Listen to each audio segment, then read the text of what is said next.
Good evening, everyone. It's Ben here. I got some notes here about this whole YouTube thing that I'm here to talk to you about because it is a game changer. Not spending so much time on something that's not that meaningful to you in the moment.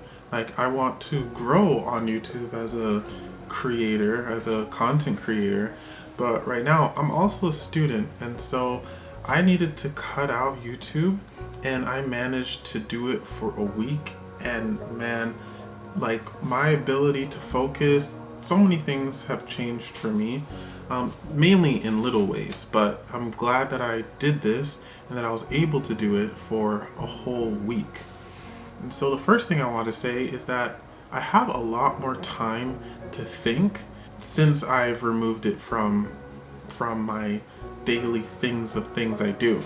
So I have a lot more time to think, and I think it's because I'm not outsourcing all my thinking to that platform. I mean, there's still ChatGPT, but I use that mainly for reorganizing things I've already thought about. Whereas YouTube, I often am just watching other people tell me what their thoughts are on how to act. I mean, that's what I'm doing for you right now, and I'm hoping you'll actually get something from this. But what I was watching, the content I was watching, wasn't benefiting me enough for me to justify continuing to be on the platform. And so that's one thing. Another thing is I feel a lot more creative because I'm not always comparing myself to other people and how they do things and always looking for the perfect way to do things. I now have more time to not only think, but have more time to just think of what I want to do and think about and just do what I find creative. Yeah, I feel more creative because I'm not constantly comparing myself to other forms of content. I'm just trying to produce something for myself. The third thing is that I realized that cutting out YouTube revealed to me the other gaps in my studying and ability to focus. So it revealed a lot more of those things that I need to change. So YouTube isn't the only thing I need to change, and that just by cutting out YouTube, all my focus problems and all my studying issues are gone, and I'm gonna become instantly an A+ student. That's not the case. I didn't do too well on a quiz I recently completed. I didn't complete much of that quiz, but by not having YouTube around for now, for a little while, I learned about some of the other faults and areas in my life that I'm struggling with that I do need to address. So I've also learned that I've by getting rid of YouTube for this time so far, I've gotten rid of a cope. So whenever I'm stressed, and I either want to sleep or binge content on Netflix or Disney Plus, yeah, YouTube is another one of those places that I go to help manage my stress levels. I go to YouTube to find something entertaining, something that will make me laugh.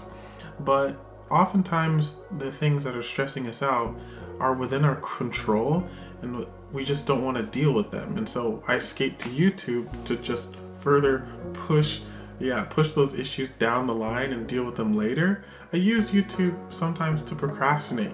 Maybe you are right now, and if you're using it to procrastinate on something you should be doing right now, you need to download an app blocker, give the laptop, the device to somebody else, put a passcode on it like what I've done, and get it out of your life for the day, so you can focus, so you can deal with the things you need to deal with.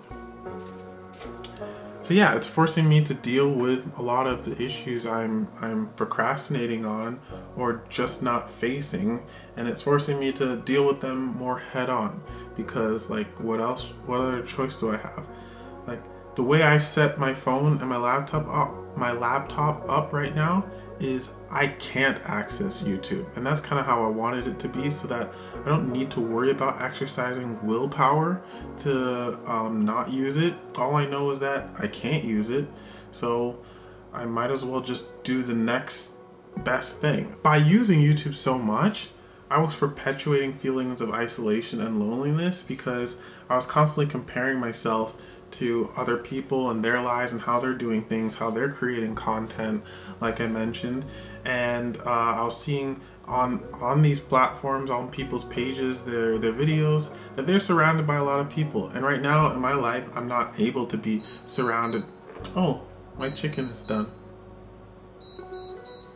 But right now, I'm a student. Most of my time needs to be spent studying. So consuming content where people aren't studying and they're surrounded by people is going to make me feel not so great about my situation.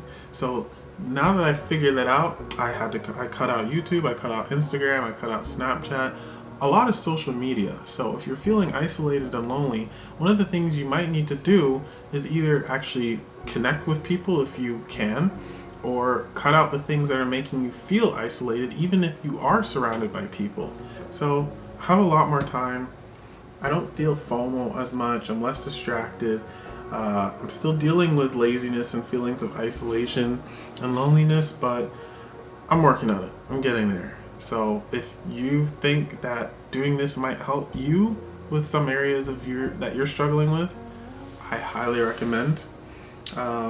But that's it for now tonight. It's probably going to be another late study night.